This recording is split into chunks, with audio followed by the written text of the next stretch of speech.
Hi friends, இந்த வீடியோவில் என்ன பார்க்க போகிறோன்னா நல்லதங்கால் கதை தாங்க பார்க்க போகிறோம். தொடர்ந்து பாருங்கள். அவங்க வத்திராப்பில் தான் பிறந்தாங்க. அந்த வத்திராப்பை சுற்றி இன்னும் செல்லும் செழிப்புமாக இருக்குது சொல்கிறாங்க. இறந்தது அங்கே தான். அந்த கிணறு இருக்குது. நம்ம போய் அங்கே போய் வீடியோ போடுவோம். தொடர்ந்து பாருங்கள் கதை ரொம்ப அருமையாக இருக்கும். அதாவது விருதுநகர் மாவட்டத்துலேருந்து வத்திராப்பேன் ஊரில் தான் நல்லதங்கால் நல்லதம்பி பிறந்தாங்க. அவங்க அம்மா நல்லதங்கால் நல்லதம்பி சின்ன வயசில் இருக்கும்போதே இறந்துட்டாங்க. அதுக்கப்புறம் அன்னை நல்லதங்காலை நல்லா வளர்த்துருக்காரு.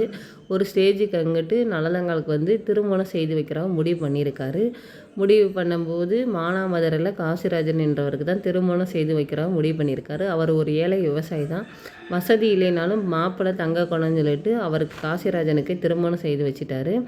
நல்லா சீரும் சிறப்புமாக என்னென்ன தங்கைக்கு நகை எல்லாமே போட்டு கட்டி வச்சுட்டாரு. அடுத்து காசிராஜனுக்கும் நல்லதங்காலுக்கும் ஒவ்வொரு வருடமும் 7 குழந்தைகள்னு சொல்லிட்டு 4 ஆண் குழந்தைகள் 3 பெண் குழந்தைகள்னு சொல்லி பிறந்திருக்கு.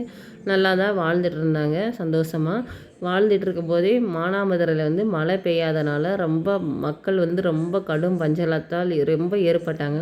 அப்போ காசிராஜன் ஒரு முடிவு பண்ணியிருந்தார். மக்களுக்கு ஏதாச்சும் பண்ணணும் அப்படின்னு சொல்லிட்டு தான் மனைவியிடம் உள்ள நல்லதங்காட்ட உள்ள நகை பணம் காசு எல்லாத்தையும் வாங்கி ஊர் மக்களுக்கும் சேவை செஞ்சார்.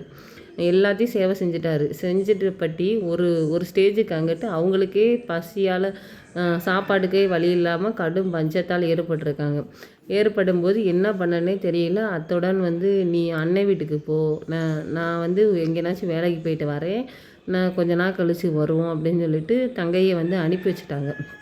நல்லதங்காலை அனுப்பி வச்சிட்டாரு காசிராஜன் தன் மனைவியை. அதோடு அங்கே போயிருக்காங்க. அன்னை வீட்டில் இல்லை. அண்ணி மூலி அலங்காரி தான் இருந்திருக்காங்க. இருக்கும்போது அண்ணி பசிக்குது சாப்பாடு வேணும் அப்படின்னு சொல்லும்போதே வீட்டை விட்டு கழுதை பிடிச்சி நெரிச்சு தள்ளிட்டாங்க. மூலி அலங்காரி நல்லதங்காலை தள்ளும்போது என்ன பண்ணுறனே தெரியல. அப்படியே நடந்துகிட்டு இருக்கும்போது ஒரு மரத்தில் போய் சாஞ்சிக்கிட்டு 7 குழந்தைகளும் மடியில் தூங்க போட்டுக்கிட்டு யோசிச்சுட்டு இருந்தாங்க. குழந்தைகள் ரொம்ப பசிக்குதுன்னு அழுதுருக்குதுங்க. அழுகும்போது என்ன பண்ணனே தெரியல. அதை பக்கத்தில் ஒரு கிணறு இருந்திருக்கு. அந்த கிணத்துல போய் நல்லதங்கால் ஒவ்வொரு குழந்தைகளாக தூக்கி போட்டு தானும் அந்த கிணத்துல இறந்துட்டாங்க. அதோட அண்ணனுக்கு அந்த தகவல் தெரிஞ்சு இங்கே வந்திருக்கும்போது 7 குழந்தைகளும் நல்லதங்கால் இறந்து கிடந்திருக்காங்க. இறந்து கிடந்த துர்க்கம் தாங்காமல் தானும் அண்ணன் நல்லதம்பியும் அந்த கிணத்துல இறந்துட்டாங்க. இறக்கவும் அதோட அந்த கிணறு இன்னும் இருக்குன்றாங்க. அந்த ஊரை சுற்றி இன்னும் செல்லும் செழிப்புமாக இருக்குன்றாங்க. ஓகே ஃப்ரெண்ட்ஸ், இந்த வீடியோ பிடிச்சிருந்தால் லைக் பண்ணுங்கள், ஷேர் பண்ணுங்கள், மறக்காமல் சப்ஸ்கிரைப் பண்ணிக்கோங்க.